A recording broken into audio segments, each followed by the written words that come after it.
Eu sou a Carla Mayumi, eu me formei no mercado de pesquisa trabalhando mesmo na Box 1824, que é uma empresa que hoje tem 11 anos, e na Talk, que é uma empresa de pesquisa que utiliza meios digitais para fazer pesquisa. Então a minha formação, na verdade, ela se deu na prática, com publicidade, com pesquisa.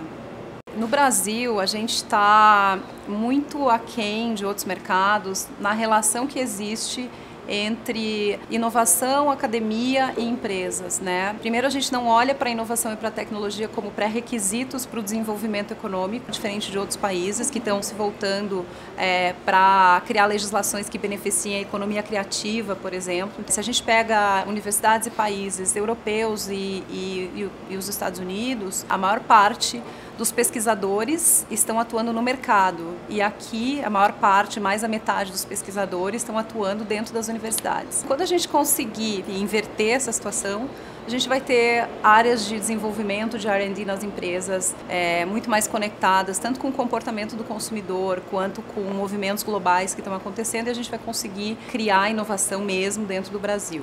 Pensando na economia, na era da informação, e obviamente que isso tem uma grande relação com tecnologia, eles são, pela própria natureza, completamente antagônicos, né? Então o mercado ele vive de segredos industriais, né? de produtos guardados a quatro chaves, e quando a gente está falando de informação, a informação é e precisa ser livre, ela é abundante, e ela é colaborativa. E a maior parte dos desenvolvimentos que estão acontecendo na própria academia hoje estão muito mais nesse ambiente mais colaborativo. Então acho que aí tem um grande paradoxo entre a forma como esse mundo da informação funciona e o mundo do mercado e das empresas funciona.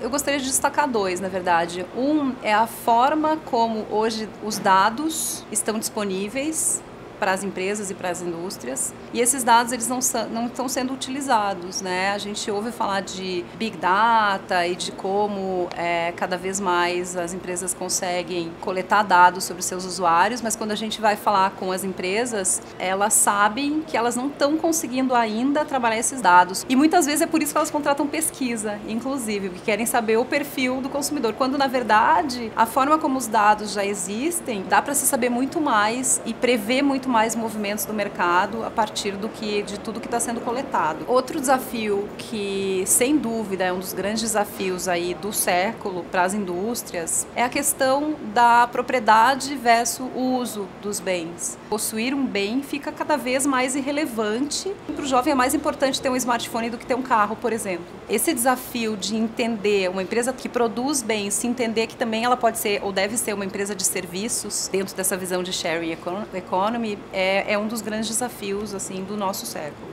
Existe uma nova economia que está nascendo que tem se chamado de gig economy, que é a economia dos freelancers, dos microempreendedores, que pode ser vista como uma oportunidade ou uma ameaça. Talvez o Uber seja o exemplo mais icônico disso, quanto que o Uber ele está resolvendo uma questão ligada à escassez de trabalho, por exemplo, e quanto que ela está talvez acabando com um outro mercado, que é o mercado dos táxis. Existe um grande desafio, principalmente para a indústria, que é saber trabalhar em formatos mais colaborativos. E aí com tecnologias que estão chegando, que é a tecnologia do blockchain, que vai acabando com os intermediários, e as empresas elas estão tentando buscar suas metodologias e seus formatos para trabalhar de uma forma mais aberta, mas ainda é muito difícil. Então acho que esse é sim um grande desafio.